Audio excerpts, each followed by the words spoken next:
السلام عليكم ورحمة الله وبركاته. النهاردة هنعمل مع بعض الفايش الصعيدي ونفس الطعم بالظبط، بس بطريقة سهلة وبسيطة. انا معايا 2 كيلو دقيق، هحط لهم المحلب، وهحط معاكم ذرة ملح، ذرة ملح،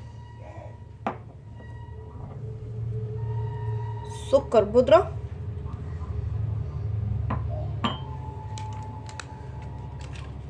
معايا كيس خميرة احطه كله، حتى لو مكتوب عليه ان هو يكفي ال2 كيلو. الكيلو بياخد كيس ونص. نحط مع بعض كركم،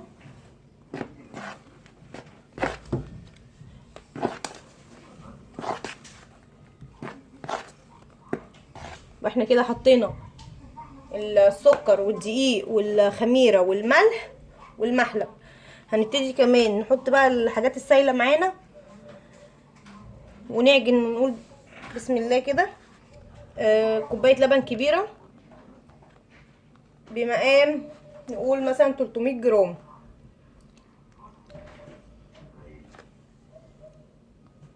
معايا السمنه،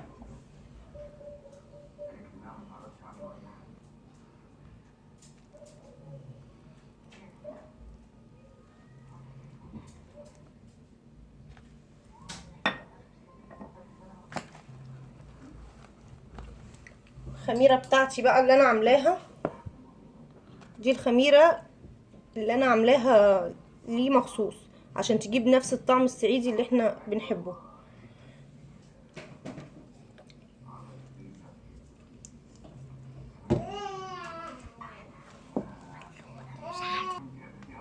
الخميره بتاعتي دي حمص، وعليها ربع كيلو لبن، وعليها معلقه سكر كبيره، وسبتها 3 ايام في المطبخ في مكان دافي.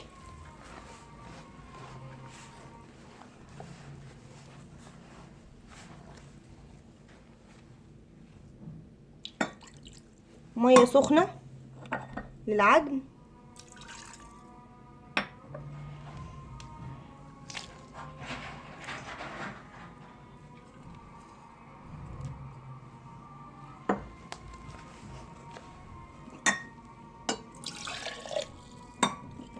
أنا كل ما احتاج ميه سخنه بزودها مكان الخميره كده عشان انزل كل الخميره اللي معايا جوه في علبه بقى، ببرطمان زي ما تحبي تحطيه، بس المهم علبه مقفوله ما تتفتحش عشان احنا بنقلبها يوم ونص على الناحيه دي ويوم ونص بنقوم قلبينها.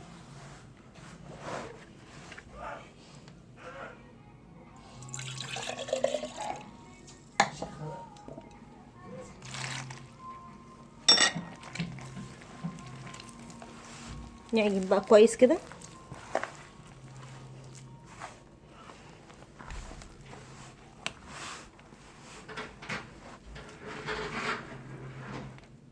هفضل اعجن كده لحد ما الم العجينه كلها. بصوا ابتدت تلم ازاي، تطلع من الطبق، ونسيبها تخمر ونشوفها بقى مع بعضينا نسويها ازاي. ودي شكل العجينه بعد ما لمت. هنغطيها تخمر ونبدا نسويها، واستنوني عشان متاخرش عليكم. دلوقتي بعد ما العجينه خمرت، شايفين جميله ازاي؟ متاخرتش عليكم وانا حبه صغيره. العجينه خمرت، بصوا بصوا جميله وطريه. هبدا بقى اقطعها. عايزه تعمليها صوابع، بتاخدي حته كده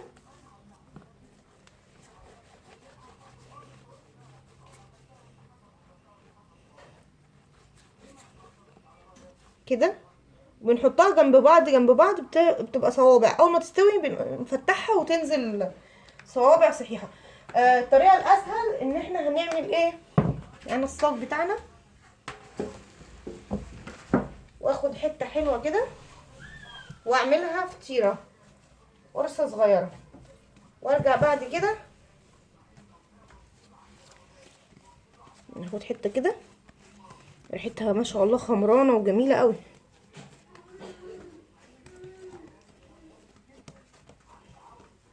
انا مش هدهن صاجي سمنه عشان العجينه فيها سمنه وزيت، فيها السمنه بتاعتها. عايزه تزودي مع السمنه حبه زيت. خلوا بالكم ان هي برضو لما هتستوي هتملى الصاج. انا هفضل اعمل كده عشان لسه هتخمر وتديني ارتفاع.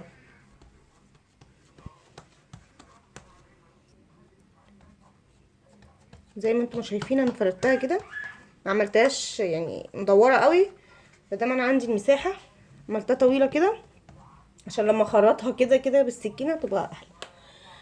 فرني شغال في الرف الوسطاني، درجه حراره عاليه.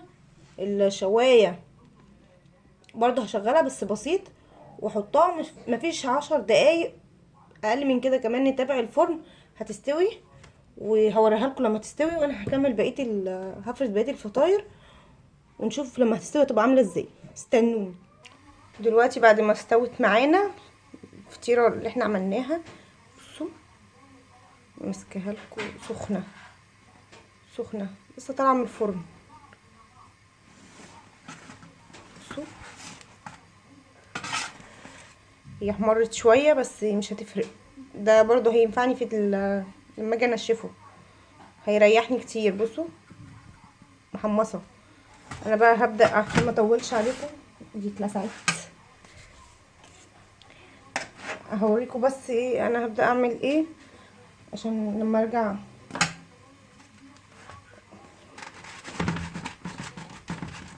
انا هبدا اخرطه كده، طبعا هو لازم يبرد.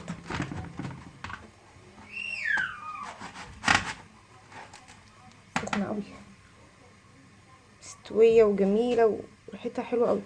هوقفها كده واحمصها وارجع اوريكم في الاخر خالص عشان ما بقاش طولت عليكم. استنوني لما تشوفوه خالص خالص لما يستوي. دلوقتي بعد ما طلعته من الفرن، ايه رايكم؟ بصوا قد ايه، ال2 كيلو عملوا معايا الكميه الجميله دي. مش عارفه امسكهولكوا، سخنه لسه مطلعاه.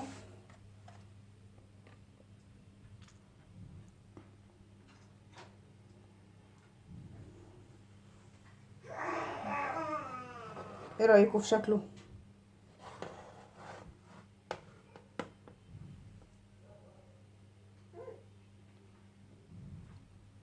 زي ما قلت لكم الخميره 200 جرام، 100 جرام حمص. انت تروحي تجيبي ب5 جنيه حمص، ابسط حاجه ب5 جنيه حمص، ونطحنه، نقشره ونطحنه، وعليه نص كيلو لبن، ونحطه في البرطمان في علبه 3 ايام. وبعد ال3 ايام ناخده ونعجنه بالمقادير اللي انا اديتها لكم دي. هي دي الخميره. المفروض ان احنا هناخدها بعد ال3 ايام نعجنها في حبه دقيق تاني وخميره، ونعجنها خميره تانية، يعني هنعجن 3 مرات خطوات. انا بقى قصرت ده كله، حطيت الخميره الاولانيه اللي بتديني الطعم الصعيدي في المطبخ في البرطمان، حمص ولبن ومعلقه سكر كبيره. وبعد كده خدتها عجنت بيها العجين، طلعت نتيجتها مضمونه وجميله قوي، مش محتاجه ان انا اعملها خميره اولانيه وخميره تانية. عشان كده بقول لكم جربوه على طريقتي هيعجبكم قوي. شايفينه جميل قوي ازاي؟ وبالهنا والشفا. متنسوش الاشتراك واللايك. وانا حبيت اقصر على قد ما اقدر الفيديو، بس اديتكم كل الخطوات زي ما بعملها بالظبط. وبالهنا والشفا.